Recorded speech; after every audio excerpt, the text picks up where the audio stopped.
Guys good morning. आज मी तुम्हाला उपमा कसा बनवणार आहे हे दाखवते आहे. मी आज ब्रेकफास्टसाठी उपमा बनवणार आहे. त्याच्यासाठी मी 1 वाटी रवा घेतलेला आहे. 1 वाटी थोडंसं जास्त. आमच्या चौघांसाठी बनवते आहे मी. आम्ही दोघं आणि माझे 2 छोटे बाळ, माझी मुलगी आणि मुलगा. त्यासाठी रवा मस्त लाल भाजून घेते आहे. छान रवा असा लाल भाजून घ्यायचा. बारीक गॅसवर ठेवून भाजते आहे. ते करपतो परत तो रवा. मी आता कढईमध्ये रवा काढून घेतला भाजलेला आणि तेल टाकलेलं आहे.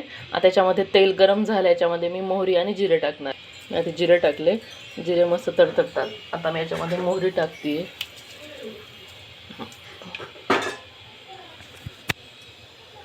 आता मस्त जिरे आणि मोहरी तडतडल्यानंतर मी त्यात कढीपत्ता टाकते. त्याच्यामध्ये मी आता बारीक कट करून ठेवलेल्या मिरच्या टाकते. कधी उपमा करताना सगळं आधी कट करून ठेवायचं. आता त्याच्यामध्ये मी शेंगदाणे टाकते.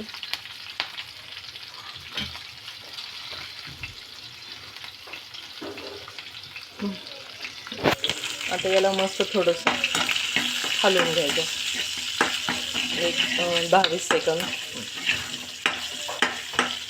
असं मस्त हललं की आता मी याच्यामध्ये बारीक कट करून घेतलेला टोमॅटो टाकते. कांदा पण टाकू शकतात, पण मी आज कांदा काही टाकत नाही आहे.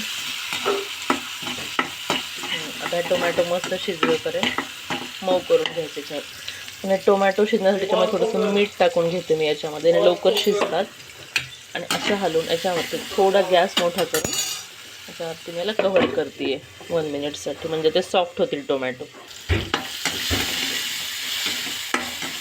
तर बऱ्यापैकी टोमॅटो असं छान मऊ झाले. आता याच्यामध्ये मी टाकणार आहे पाणी. 1 वाटी रवा घेतला, त्याच्यासाठी मी डबल पाणी टाकायचं. तर मी 2 वाटी, 2.25 किंवा 2.5 वाटी पाणी टाकणार आहे. खूप जास्त घट्ट उपमा मला नाही आवडत.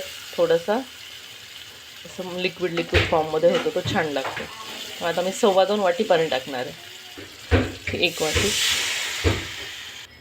हे 2 वाटी आणि थोडंसं जास्त टाकते.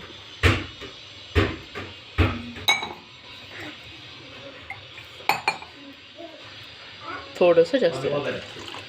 मी आता गॅस मोठा करून ठेवणार आहे. मग याला छान उकळी आली की याच्यामध्ये रवा टाकून हलवणार आहे. याच्यामध्ये मीठ आणि सगळं आधीच टाकलेलं आहे आपण.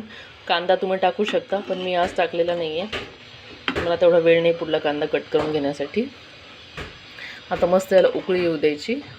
आता थोडीशी चिमूटभर साखर पण टाकते मी. साखरेने छान टेस्ट येते. याच्यात मी थोडीशी साखर टाकते. तर गॅस मोठा करून ठेवायचा उकळी येईपर्यंत. पाण्याला आता मस्त उकळी येते, तर आता गॅस कमी करून घ्यायचा आणि याच्यामध्ये रवा टाकून मस्त असं हलवून घ्यायचं. आणि रवा टाकला की फास्ट